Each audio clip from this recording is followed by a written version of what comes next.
Time to return this hour to our top story. Donald Trump saying that using military action to take Greenland is always an option. That's as tensions rise over his plans for the Danish territory.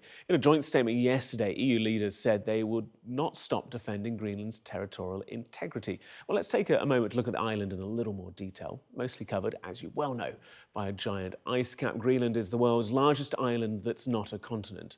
It's part of the Kingdom of Denmark. It mostly looks after its own affairs, aside from foreign policy and security matters, which Copenhagen controls.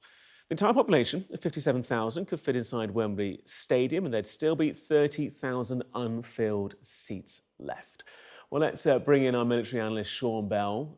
Sean, the White House repeatedly says that it wants to secure a massive hunk of ice for national security interests. It's vital, Donald Trump says. Why?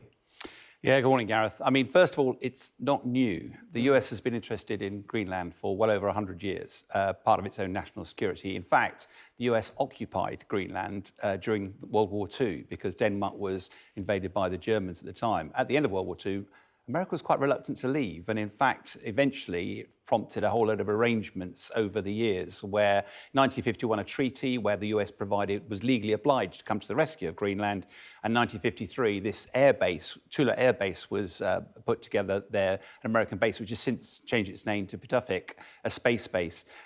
It is vast as well. One of the reasons you looked at the map earlier on, but if you compare it to the size of the UK, it's 9 times the size of the UK. It's 6 times the size of Germany. It's not a small country. And one of the 3 main reasons I think America's always been interested, one of which is missile early warning. If you look at, if the world was actually a circle, a sphere, the easiest way to get from one side of the world to the other is just a straight line around the side. It's not. It's an oblate spheroid. It's slightly crushed, which means the shortest way from one side of the world to the other is across the poles. And therefore, the missile defence system, that's the most likely route. If you remember, if you fly an airline, you tend to route... Kind of go over the top. Yeah, exactly. It looks longer on a map, but actually it's the shortest way. And also for space, if you're going to have polar orbits, which is what some of the military use, you need to have a ground station there. So it's important there. Sea lines of communication, a lot of it is frozen, but up to the north there is a northern sea route.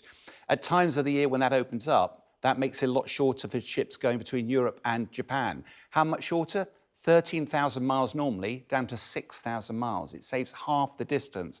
Therefore, that's all sorts of interest. And finally, mineral wealth. Obviously, there's uranium, $50 billion of oil and gas. But over the years, most companies trying to get it have gone bankrupt. It's not easy to get out. Not at all. Although changing climates might aid that in due course. So you've got Greenland, population 57,000. You've got the US, somewhere around 370 million or so next door. South of Canada, obviously. What's Trump's options? What's he going to do next? Well, I think, again, there's 3 main options, one of which is negotiate. The US already has one base there, and Denmark says it's very open to the increase in the military presence there. But the US concern, I think, is that ultimately Denmark would still own the Greenland, and Denmark doesn't have the military credibility that the US does. And just by way of example, China and Russian interests, it was only less than 10 years ago, Greenland wanted to build 2 more airfields on the island. And actually China was the one that was going to back it. And you go, OK, the tentacles of influence start to creep in. Denmark, in the end, actually funded it. But so America is always sceptical. Second option is they could buy it. It's not the first time that America tries to, well, they've done that. In 1946, the US offered $100 million, which is just over $1 billion today's currency. But ultimately, Denmark said it's not for sale. The third option, obviously, is military. Now, of course, the Greenlanders don't have any military themselves. Denmark's got a token. They even include dog sleds as part of the military capability there. So it's not a credible military capability. So that would be the easiest option for America and actually probably the least risk. The trouble is it would provide long-term security, but all sorts of profound implications to the rest of our national security. I guess there is also a fourth option, do nothing and leave it alone and just carry on as you are. Yeah, but I think as President Trump, his new national security strategy has been pretty clear. The Western sphere of influence, he's watched China and Russia and other people gradually infiltrate, and that's why we're seeing Venezuela, potentially Cuba and Greenland a renewed interest. And I think this is part of Trump's legacy. It's been over 100 years of interest for the US. He wanted to do a deal. He sees it as on his watch. So with all of that going on, all that focus on Greenland, and part of the world doesn't typically get that much attention in the grand scheme of things. It is, though, the focus for Europe, isn't it? The Coalition of the Willing meeting yesterday, this is just some of them, 30 world leaders or so, a notable number of them coming in person as well. Many of them also members of NATO. What do these alliances look like now when the biggest player militarily, financially, economically is starting to really kind of rip up the rulebook in this kind of way? Yeah, I mean, as a pragmatist, you do wonder whether an organisation like NATO, founded 80 years ago, is still fit for purpose. We wouldn't invent it today if that was the case. And it's pretty clear that President Trump has got frustrated with NATO, the lack of funding, Europe not paying their way, America providing guarantors. And now with the Ukraine war, America sort of looks at, hang on, this is on the European continent, it's a European challenge. Why are we in America rushing across the water when you in Europe should actually be stepping up and doing something about it?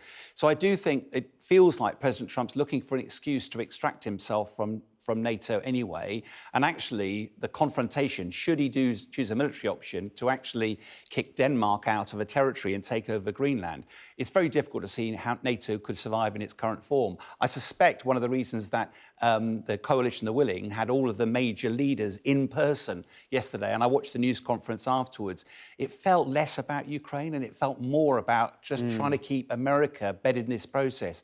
Because if America walks away from NATO, that's going to leave. It's not the United States of Europe. There's a major challenge there. And just imagine our little island nation, our defence policy is NATO first. Where the hell does that leave us? And just the scale of response that Europe can step up with compared to the US. You know, the UK's got, what, 210 or so nuclear warheads. The US has got somewhere around 7,600, for example. Just the scales of magnitude are just so vast. Yeah, I tend to be less convinced by that. As soon as you use one nuclear weapon, it's a disaster. Yeah. So whether you've got 1 or 10,000, there is a degree of survivability. We have in the UK the minimum credible deterrence because we put it in a submarine, so you can't really track it. With us and France, we would be able to provide Europe with a credible a military nuclear deterrence, but really it would be a profound change for how we do defence and a lot more money. Well, with that in mind, Sean, thank you so much. And with that in mind, let's take a look at the weather.